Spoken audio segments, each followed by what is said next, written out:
മലയാളി പ്രേക്ഷകർക്ക് ഏറെ പ്രിയപ്പെട്ട പരമ്പരയായിരുന്നു ഉപ്പും മുളകും. പ്രിയപ്പെട്ട പരമ്പരയായിരുന്നു എന്ന് പറയുമ്പോൾ തന്നെ ആ സീരിയലിന്റെ മാറ്റം നമുക്ക് വ്യക്തമാകും. ഇന്ന് ഉപ്പും മുളകിന് പഴയ ആരാധകരില്ല, ആരവങ്ങളില്ല. പഴയ പ്രേക്ഷകർക്ക് ആർക്കും ഇപ്പോൾ ഉപ്പും മുളകിനോട് വലിയ താല്പര്യമില്ല എന്ന് വേണമെങ്കിൽ പറയാം. ബാലുവും നീലുവും മക്കളും അടങ്ങുന്ന ഒരു സന്തുഷ്ട കുടുംബം. അവിടെ ഉണ്ടാകുന്ന ചെറിയ ചെറിയ പൊട്ടിത്തെറികളും വഴക്കുകളും കുസൃതികളും പൊട്ടിച്ചിരികളും അങ്ങനെ എല്ലാം നിറഞ്ഞ ഒരു വീട്, അതായിരുന്നു ഉപ്പും മുളക് സീരിയൽ. കൊച്ചുകുട്ടികൾ മുതൽ മുതിർന്ന ആളുകൾ, പ്രായമായവർ വരെ ഏറ്റവും ഇഷ്ടത്തോടെ കണ്ടുകൊണ്ടിരുന്ന ആ സീരിയലിന് എന്തു പറ്റിയെന്ന് ഇപ്പോഴും ആർക്കും മനസ്സിലാകുന്നില്ല. ഉപ്പും മുളകിലെ താരങ്ങൾ മാറുകയാണ് എന്നാണ് പുതിയ റിപ്പോർട്ട് പുറത്തു വരുന്നത്. തുടക്കം മുതൽ തന്നെ ഉപ്പുമുളകിനെ തേടി നിരവധി വിവാദങ്ങൾ എത്തിയിരുന്നു. ഉപ്പുമുളകിൽ നിഷ സാരംഗിന് നേരിടേണ്ടി വന്ന ഒരു മോശം അവസ്ഥയെ പറ്റിയും ഒരു മോശം കാര്യത്തെപ്പറ്റി താരം തന്നെ പുറത്ത് പറഞ്ഞ് രംഗത്ത് വന്നിട്ടുണ്ടായിരുന്നു. അതിനുശേഷം ഏറ്റവും ലേറ്റസ്റ്റ് ആയിട്ട് വന്നിരിക്കുന്നത് ബിജു സോപാനത്തിനും SP ശ്രീകുമാറിനും എതിരെ വന്ന ലൈംഗിക പീഡനാരോപണ പരാതിയാണ്. ഇതിന്റെ ഇപ്പോഴത്തെ നില നമുക്കറിയില്ല. ഏത് നടിയാണ് പരാതി കൊടുത്തത് എന്നതിനെ പറ്റിയും നമുക്ക് വ്യക്തമല്ല. എന്നാൽ ഉപ്പും മുളകിലെ ഒരു നടി അതിലെ താരങ്ങളായ ബിജു സോപാനത്തിനും SP ശ്രീകുമാറിനും എതിരെ ലൈംഗിക പീഡന പരാതി കൊടുത്തു എന്നത് വലിയ വാർത്തയായ സംഭവം തന്നെയാണ്. ആരാണ് ആ നടിയെന്ന് ഇതുവരെയും ആർക്കും അറിയില്ല. എന്നാൽ ഇപ്പോൾ ഉപ്പുമുളകിലെ ഈ താരങ്ങളെയെല്ലാം മാറ്റുകയാണ് എന്നാണ് പുതിയ റിപ്പോർട്ടുകൾ പുറത്തു വരുന്നത്. ഉപ്പുമുളകിലെ പ്രധാന താരങ്ങളായ ബിജു സോപാനവും SP ശ്രീകുമാറും മാറുകയാണ്. പകരം ബിജു സോപാനത്തിന് പകരം എത്തുന്നത് ജയകുമാർ പരമേശ്വരനാണ് എന്നാണ് പുതിയ റിപ്പോർട്ടുകൾ. അനൂപ് ശിവസേനനാണ് ശ്രീകുമാറിന് പകരം എത്തുന്നത്. സ്ഥിരീകരിക്കാത്ത വാർത്തയാണ് പുറത്തു വരുന്നത്. ഇവർ ആണ് ഇപ്പോൾ അഭിനയത്തിലേക്ക് ഉപ്പുമുളകിലേക്ക് എത്തുന്ന പുതിയ താരങ്ങൾ എന്നാണ് പുറത്തു വരുന്ന റിപ്പോർട്ട്. എന്നാൽ ഇവരെ എങ്ങനെയായിരിക്കും പ്രേക്ഷകർ മുന്നോട്ടെടുക്കുക? ബാലുവായിട്ടും എങ്ങനെ SP ശ്രീകുമാറിനെ മറ്റൊരു കഥാപാത്രമായി നമ്മൾ എങ്ങനെ കാണും? ഈ പ്രേക്ഷകർക്ക് ഇപ്പോൾ തന്നെ ഉപ്പുമുളകിനോട് ഒരു മുഖം തിരിവുണ്ട്. കാരണം ഇത്രയേറെ പ്രശ്നങ്ങൾ ഉണ്ടായി. ഉപ്പുമുളകിന്റെ ഒരു ഫസ്റ്റ് സീസൺ അവസാനിച്ച് രണ്ടാമത്തെ സീസണിൽ നിരവധി ക്യാരക്ടേഴ്സ് ഒക്കെ വന്നപ്പോൾ തന്നെ ആരാധകർക്ക് ഒരു വലിയ താല്പര്യമില്ലായ്ക ഉണ്ടായിരുന്നു. എന്നാൽ അതിനുശേഷമാണ് ഈ പ്രശ്നങ്ങളൊക്കെ ഉണ്ടാകുന്നത്. ബിജു സോപാനത്തിന് പകരം മറ്റൊരു നടനെ ബാലുവായി കാണാൻ പ്രേക്ഷകർക്ക് ഇഷ്ടമുണ്ടാകുമോ എന്ന കാര്യത്തിൽ വലിയ സംശയം തന്നെ ഇപ്പോഴും ഉണ്ട്. കാരണം ഇത്രയേറെ വർഷങ്ങളായി, ചെറിയ കുട്ടിയായിരിക്കുമ്പോൾ മുതൽ ഉപ്പുമുളകിലെ പാറുക്കുട്ടിയൊക്കെ ഇപ്പോൾ ഇച്ചിരി വലിയ കുട്ടിയായി. ആ ഒരു സീസൺ തൊട്ട് ഒരു വർഷങ്ങളായി കാണുന്ന ഒരു പരമ്പരയാണ് ഇത്. അതിലെ കുട്ടികളെല്ലാം വലുതായി. ജൂഹി ആണെങ്കിലും ശിവാനി ആണെങ്കിലും മുടിയനാണെങ്കിലും അങ്ങനെ എല്ലാവരും. മുടിയന്റെ ഇഷ്യൂ ഒക്കെ വലിയ രീതിയിൽ ചർച്ചയായിട്ടുണ്ട്. മുടിയനെ സീരിയലിൽ നിന്നും ഒന്നും പറയാതെ മാറ്റിയതിനെ കുറിച്ചൊക്കെ.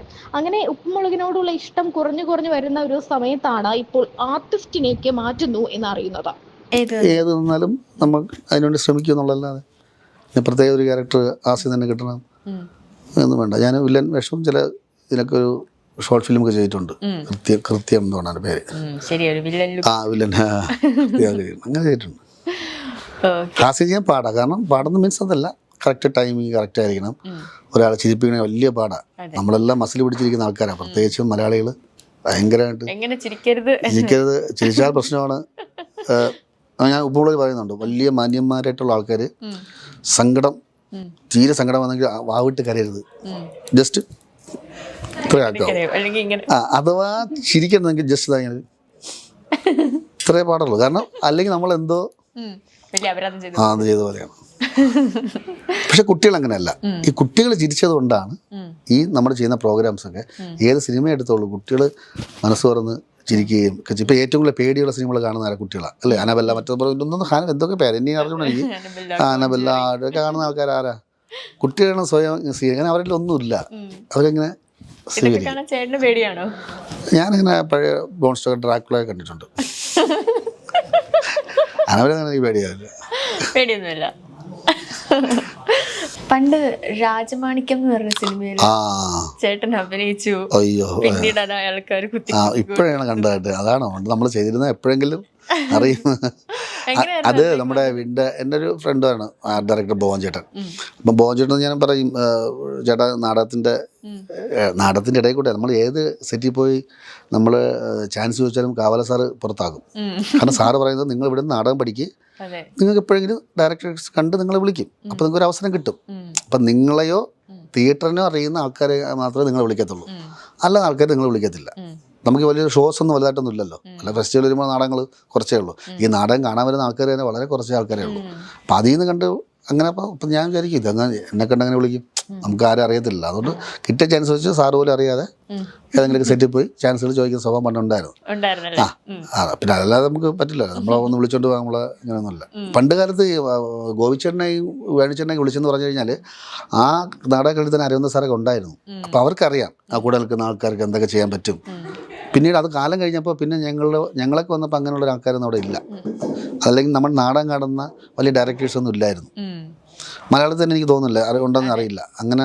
അങ്ങനെ എങ്കിൽ നമ്മൾ അവിടെ നിന്ന് വിളിക്കുമായിരുന്നു.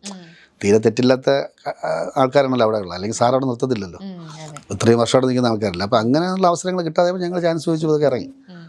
അങ്ങനെ ബോബൻ ചേട്ടനെ പരിചയപ്പെട്ടപ്പോഴും പുള്ളി പറഞ്ഞു, ഇങ്ങനെ ഒരു സംഭവമുണ്ട്, നീ പിറ്റേന്ന് തന്നെ പൊള്ളാച്ചി എവിടെയാണോ ഷൂട്ട് കയറി വരാൻ പറഞ്ഞു. അങ്ങനെ ഞാൻ കുറച്ച് വൈകി ചെന്നപ്പോൾ എൻ്റെ ഒരു വേഷം വേറെ ആൾ ചെയ്തു, സന്തോഷ് ചെയ്തു. പുള്ളി ഇന്ന് മരിച്ചുപോയി, സന്തോഷ് പോയില്ലേ, മരിച്ചുപോയ പുള്ളി ചെയ്തു. പുള്ളിയാണ് ഈ ഷൂട്ട് ചെയ്യുന്ന സംഭവം. അപ്പോൾ ഞാനാണ് ഇയാളെ കൊണ്ടുപോകുന്നത്. കണ്ടറിയാലോ ഇപ്പോൾ കാരണത്ത് കയറ്റിങ്ങനെ അയ്യാ ഒഴുക അപ്പത്തും കയ്യാ മണ്ടയിൽ ഉടച്ച് മണ്ട ഉടഞ്ചാച്ച് ഏതാவது ആശുപത്രി കൊണ്ടുപോയാ എന്നൊക്കെ പറഞ്ഞാൽ തമിഴ് ഡയലോഗ് അതങ്ങ് കാണാൻ ഞാൻ പഠിച്ചു.